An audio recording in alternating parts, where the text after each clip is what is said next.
Hello. We are going to talk about our topic poverty for our infomercial. It'll be myself, Yvette and my sister, Mariah for our sociology class 101 for Dr. Harris.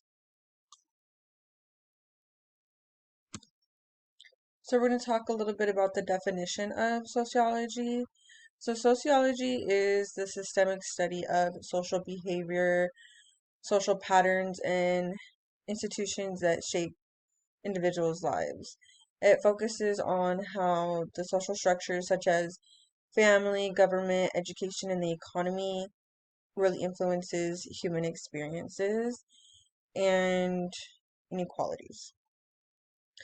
So sociology, it looks beyond an individual's choice. It helps us to really understand why society is made the decisions they made, how it's influenced as a whole, and why people think the way that they think, why they act the way they act. It helps us see how our decisions are shaped by the social forces. Like, for example, it would be we make our decisions based off of our culture, our race, our class, or our gender, and power. For example, it would be how someone would succeed in school and finds a good job. Then that was most like that's really influenced by not only their effort but by the resources that they have. So their family support or their opportunities within their community and their resources that they have.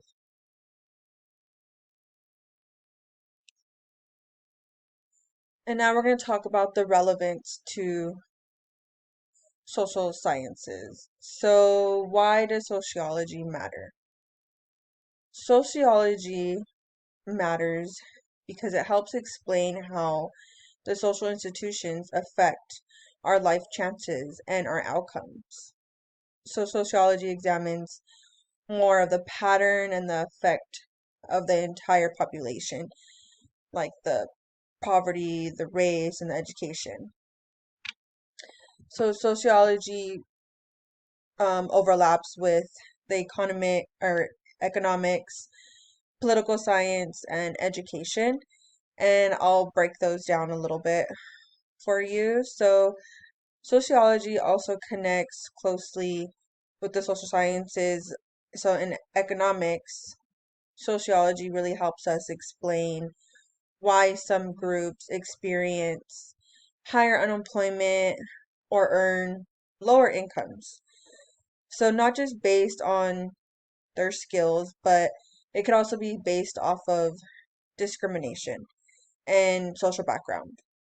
In political science, sociology shows how the power and the government's decisions really impact the different communities, like neighborhoods who receive more funding or better housing opportunity or housing policies. And in for education, so education sociology helps explain why schools in wealthier areas have better resources than schools in poorer communities. And also for in public health, rates of illness due to limited access to healthy food or clean environment and healthcare. So really overall, sociology helps us look at the bigger picture and helps us to understand the inequality so that we can better improve our society and um, really understand the inequality. Okay, so we're going to break down the definition of poverty. So, poverty often is misunderstood. It's not always just about making enough money, but it's actually much broader than that. Poverty also includes lack of access to important resources like security and opportunities that people need to be able to live a healthy lifestyle and stable lifestyle. So this means the social systems like education, employment, housing, healthcare can create barriers that make it more difficult for certain groups to succeed. And there are two main types of poverty, which is the absolute poverty, which refers to inability to meet basic needs like shelter, water, food, and healthcare. And this type of poverty is often rather someone can survive or not. And then there is relative poverty. So that's based on society. Even if someone is able to meet those basic needs, they're not able to participate in society. They lack resources and opportunities that are considered normal or necessary in the society. And that highlights inequality and, social education rather than just survival. So overall, poverty is more about isn't just about the income. It's more about the unequal access to opportunity and resources. Okay, now going into functionalism and conflict theory. The first paradigm we're going to go over is structural functionalism. Poverty functions as part of the social system by encouraging people to fill lower status jobs and reinforcing motivation for achievement. So, structural functionalism sees society kind of like a machine where every part has a role. So, for this perspective, poverty exists because it basically helps society keep running. It encourages people to take lower paying or less desirable jobs like cleaning or food industry or warehouse jobs. Basically, the idea is that if everybody were wealthy or rich or well off, that nobody would want to do these lower paying or less desirable jobs, right? It also suggests that poverty could poverty motivates people to work harder and aim for success. For example, many minimum wage jobs in fast food or warehouses are filled because people need this income to survive. Functionalists would say these jobs are necessary for society to function, and poverty basically helps ensure that someone's willing to do them. Now, the problem with this theory is that it ignores how unfair the system can be. It basically overlooks or doesn't take into account for things like racism or just lack of access to education or just being born into poverty, which can make it almost impossible for some people to move up or to make it out of poverty. Now, going on to paradigm number 2, the conflict theory. Poverty is the result of unequal power relationships where wealthy elites benefit from low wage labor and limited access to opportunity. So, conflict theory looks at poverty in a different way. Instead of seeing it as useful, it argues that poverty exists because powerful groups benefit from it. Wealthy elites control everything when it comes to resources, jobs, and wages, while the lower income workers are stuck with a low pay and limited opportunities. Basically, poverty continues because it helps the rich stay rich.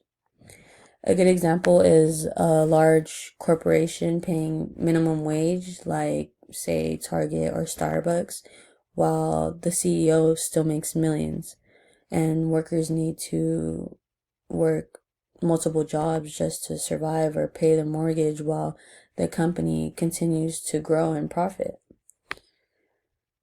Now, looking at this chart, it shows that the top 20% earns more than half of all income, while the bottom 20% earns very, very little. Conflict theory would argue that this imbalance is the result of power and inequality, not just lack of effort.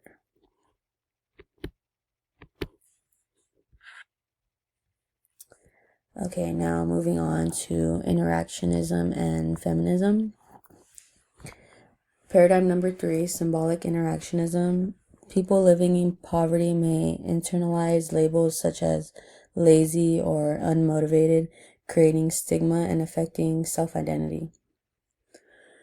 Symbolic interactionism isn't all about, or is all about, how people make meaning through everyday interactions. From this perspective, poverty doesn't just affect someone's wallet, it affects how people think about themselves and how other people see them. For example, using people being called lazy or unmotivated, it could really stick to somebody and just become part of their self identity, and they start to believe it, even if it's not necessarily true.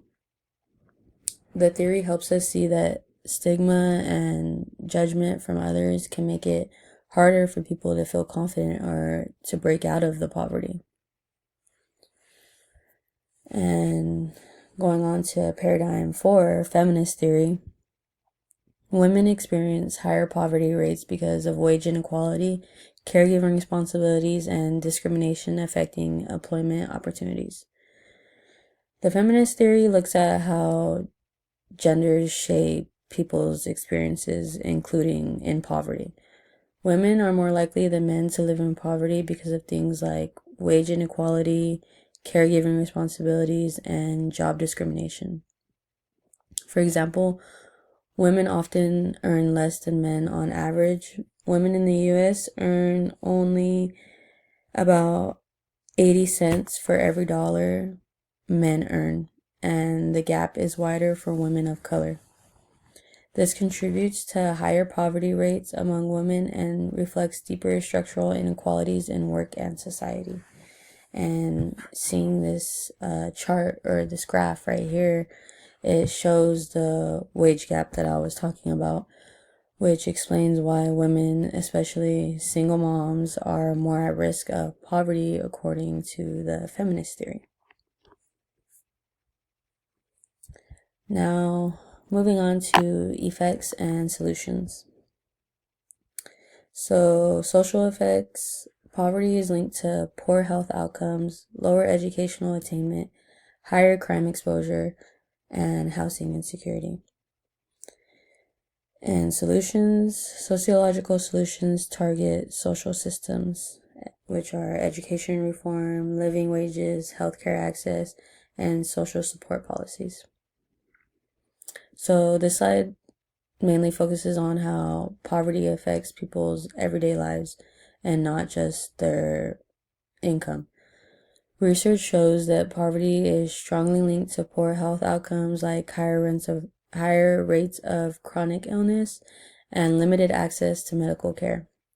It also affects education. Children in poverty often attend underfunded schools and may struggle to complete higher levels of education. Poverty is also connected to higher exposure to crime, not because people in poverty are more criminal, but because low-income neighborhoods often have fewer resources, less policing equity, and higher stress levels. And lastly, housing insecurity is a major issue. Many people in poverty face eviction, overcrowding, or homelessness, which creates constant instability. And these are our references. Thank you.